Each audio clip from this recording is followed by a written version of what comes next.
Okay, let's unpack this. We've got this big ruling, Heyman v. Cooper from the 11th Circuit. Right, the one that upheld the short-term rental ban in Forsyth County. Exactly. And look, we're not really here to talk about the outcome.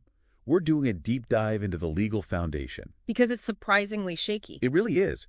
Our sources are pointing out that this whole thing is built less on solid law and more on, well, a strategic redefinition of terms.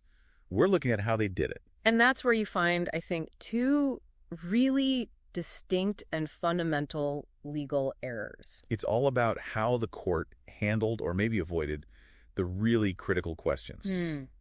It injects a lot of instability into the decision. So let's start with the most glaring one, the foundational flaw. The whole case, it seems, came down to the definition of a dwelling unit. Yes, and the court itself even said that this was, and I'm quoting here, not exactly self-evident. Which is a huge admission. So why is it such a problem that they just relied on what the parties agreed on? I mean, is that pretty standard? Well, not when it's a matter of law. That's the key. Okay. The court should have ruled on it de novo. That means, they look at the law fresh, on their own. Instead, they deferred to the agreement of the parties. So they essentially let the lawyers decide the most important legal point of the case. That's a great way to put it. They sidestepped their judicial duty, and that makes the entire ruling vulnerable from the ground up. Wow. Okay, so they outsourced the legal foundation. If that wasn't enough, the ruling seems to have this massive historical blind spot. The 2017 change. Right. Tell us about that.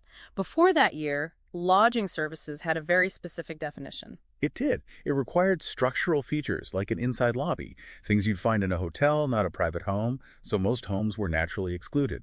But then something changed in September 2017. The county gutted the definition. I mean, they just hollowed it out, stripping away all those structural requirements. So lodging services suddenly became an undefined prohibition. It's a classic bit of bureaucratic maneuvering. And for anyone whose STR use was established before that change, it's a huge deal. And the Heyman analysis just ignored it. Completely. It really does look like what some have called bureaucratic lawfare. You change the rules administratively to take away pre-existing property rights. That's a fascinating and, frankly, a pretty clever maneuver.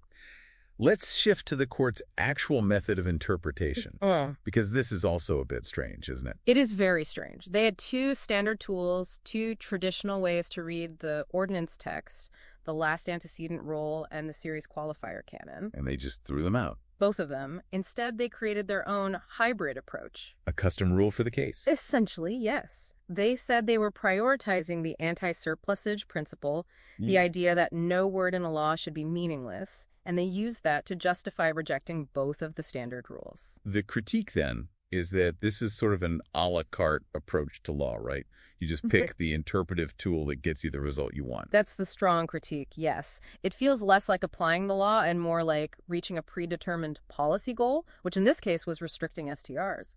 So the legal critique is pretty heavy. But the restrictions, they are in place. What's the practical impact for you as a property owner right now? Well, it's confusing. The Heyman case was about rentals under 1 week. But the ordinance that came later. That ordinance prohibits stays under 30 days. So you have this huge legal gray zone for any rental between, say, 8 and 29 days. And compliance is no joke. Not at all. You absolutely must have a conditional use permit. That means mandatory site inspections. You have to be accessible 24/7, and you've got a 3-hour window to respond to any county complaint. It's a heavy lift. So, wrapping this up, what's the big takeaway? The outcome in Heyman stands, for now.